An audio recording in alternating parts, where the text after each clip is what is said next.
Yes, sir. That was Mr. Professor Dr. Allyn Johnson. We're sitting here, music program. We're doing an interview series about the different sections and coordinators of the music program. And we're sitting here with the coordinator, Allyn Johnson. How are you doing, sir? I'm doing great. How about you? Good. So let's talk. Music education on the collegiate level and on even in the high school level is underappreciated, underfunded, but specifically jazz education. What are your feelings about the respect it gets? Some colleges don't even have jazz education curriculum. So why do you think that is, and should there be more? Why and why not? Well, yeah, I definitely think there should be more. Well, I mean, jazz was always considered not even really a stepchild in the music education realm until recently. I think it's really becoming a little more popular now because Juilliard, which is supposed to be the standard, school has jazz now, and they recently hired some new faculty there for the jazz department. And I know some of them there. So, but in our area, in the high schools, very few schools are dealing with the art form. Right. And it makes it hard for the colleges in the area to attract students. Yeah. So basically, what we end up doing is kind of trying to train other students that come from other areas like gospel, or they have some talent even in the classical area. Okay. We try to just train them and bring them in. So but I definitely think there should be more and attention paid to jazz. Exactly. This was a landmark program started by your mentor, Allyn Jones. That was 76, 80? Yeah, it was around the 70s. Around the 70s. I can't remember, Yeah, it was considered a landmark. He was one of the first persons to bring it into this fruition. Yeah. Talk about him and what was his vision for the jazz major, for the jazz curriculum. Well, I could really only speak on what his vision was for me. Okay. All right. Well, let me just say, Calvin Jones was a very special person and a very special teacher, mentor to me. I would say 85% of the things I know about jazz came from him. The other 15% came from me listening on my own. Gotcha. And he was a very influential teacher to me. He taught me basically how to function in a small ensemble, how to function as a solo piano player, because he did a lot of work as a solo piano player. Yeah. He was a bass player, trombone was his main instrument. Exactly. Piano player, bass player, and he was basically like a father to me in certain areas. Yeah. Taught me about just basic things about life. For instance, I told him one day I bought a new car. He said, "All right, man, come in my office." All right, close the door. Yeah. Oh, okay, I just got a car with you. Yeah. Say, look, man. All right, that's good. If you need a mechanic, go to my mechanic. Tell him you know me. Yeah. Make sure you get your oil change every 3,000 miles and Yes, such. Just things like that that a father would tell you about your car. Yeah. If he cared, he cared about you, and not just musically, but he had people to come through here that had problems in life, not just musical problems. Exactly. So he dealt with that too with you, because that was how your music come out. Your life, it reflects your life. It does. The professor-student relationship is more, for lack of a better word, intimate than a classroom. Much more intimate. Yeah. So does that you as a coordinator of the music, the jazz program, how do you use that, like you said, for their music, for their arranging, for their playing, or do you even get into it? Oh, I do. I'm not. Believe me, I'm nobody's Oprah or Dr. Phil. But, right. know, sometimes, you know, I just had actually yesterday, one of the students, you probably know her, but her, you know, she had to take her grandmother to the hospital, and you know, she came in a little, you know, Flustered. yeah, flustered, and so I was like, look, okay, just calm down, just breathe a little bit, you know, you know, you okay? You need, you know, you want to talk about it at school, you know, you are, you know, so we got to deal with that because, you know, we're dealing with people, human beings. It's a psychology. Yeah, it's a human being, you know, so that's a part of it, you know, that's a part of teaching, and I know a lot of high school teachers, they deal with it on a whole nother level. Exactly. You know, behavior problems and all this stuff, you know, so, you know, teachers are very underappreciated and underpaid. Very much so. You know, so, yeah. So talk about what your responsibilities as a coordinator for this program. What do you oversee, and what kind of what kind of students are you looking for to come in? Well, I mean, oversee, I feel like, what do I oversee? Well,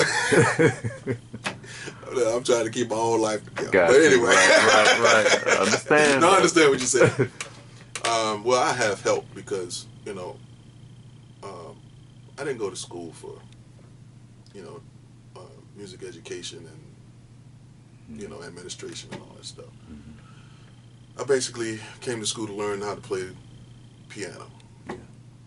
And jazz piano in particular, but I'm blessed to have this position, and my professor, he passed away, I have his position, so I'm teaching a lot of the courses that he taught.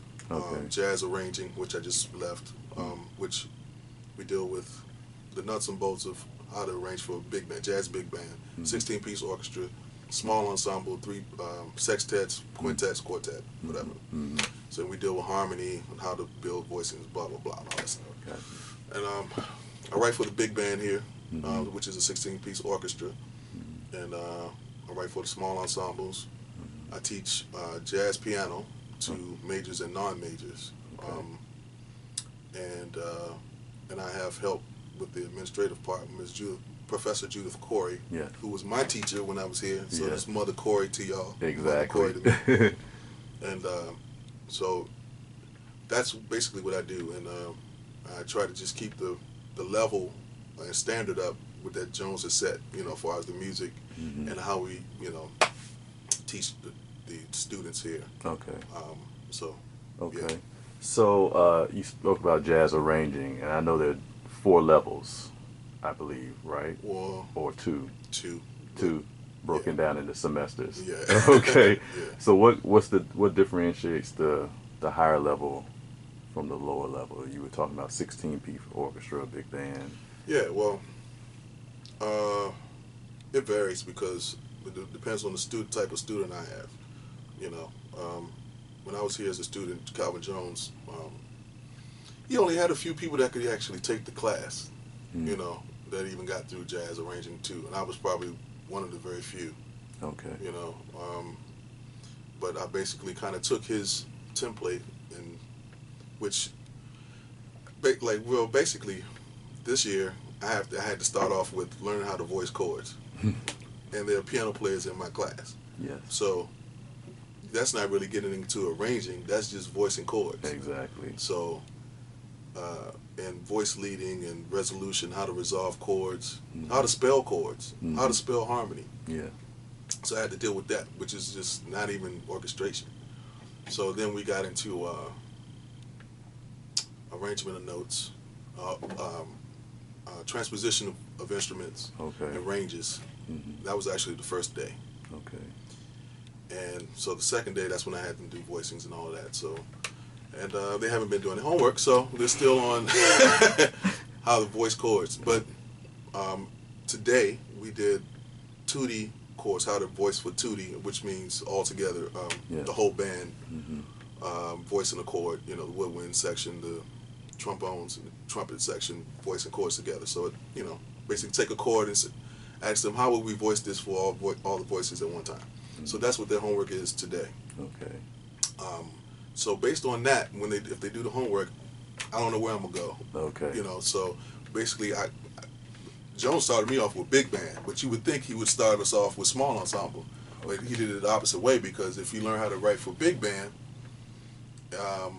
it sort of makes it a little easier to write for small ensemble, which was the next semester, but we actually found out it's a little harder to write for less instruments, because you have to condense everything and fill up the harmony with 3 notes or 2 notes, and imply certain harmony with those little bit of notes. Okay. But anyway, so it varies on the students.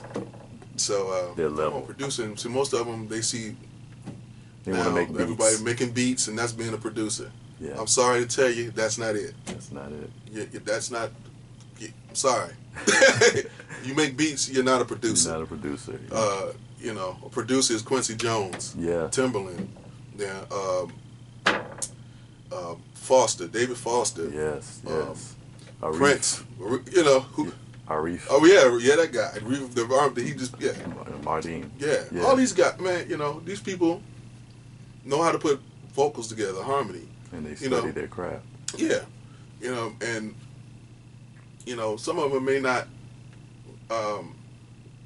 be, you know, theoretically they know, but they can hear it, and they know, you know. So anyway, it's important. It's important to know your instrument. To know your instrument and your technique. Yeah. So when they graduate from the jazz studies program, what is your hope for them? Working knowledge of jazz, of course. Yeah, working knowledge of. And what is jazz? Yeah. Well, you're getting that deep. Okay. Yeah. Well, I'll get to that in a minute. Okay.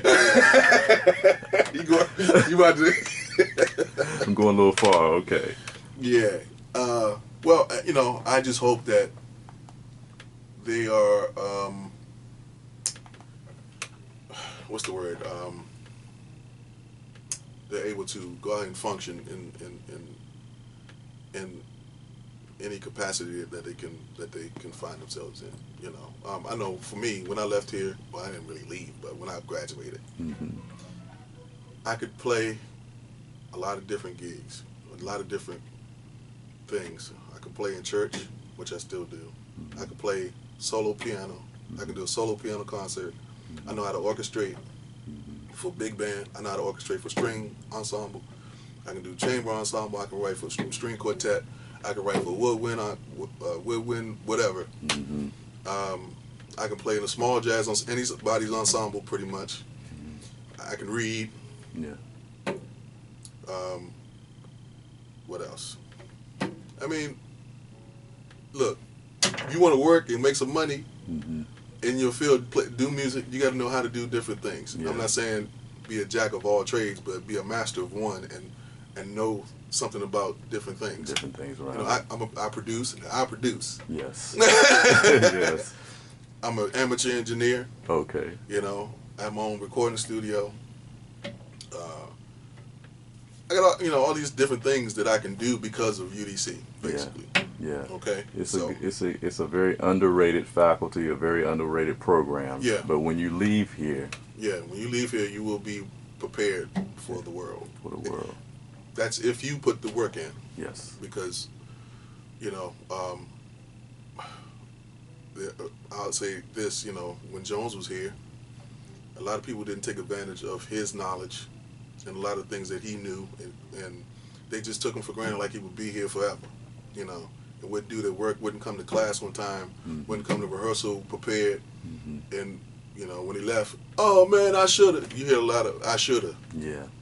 I hear a lot, I'm still hearing a lot of I shoulda. Yeah. Well, I'm talking to the people now that's here, and if you want to come to UDC, if you come here, get what you need to get, and we have it. From classical to jazz to gospel, we have the best. Yes.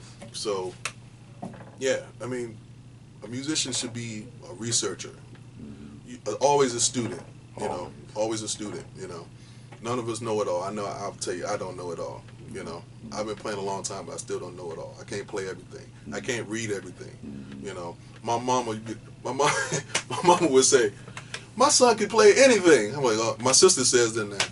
My brother could play anything. I'm like, look, no, I can't. But you're a perpetual student.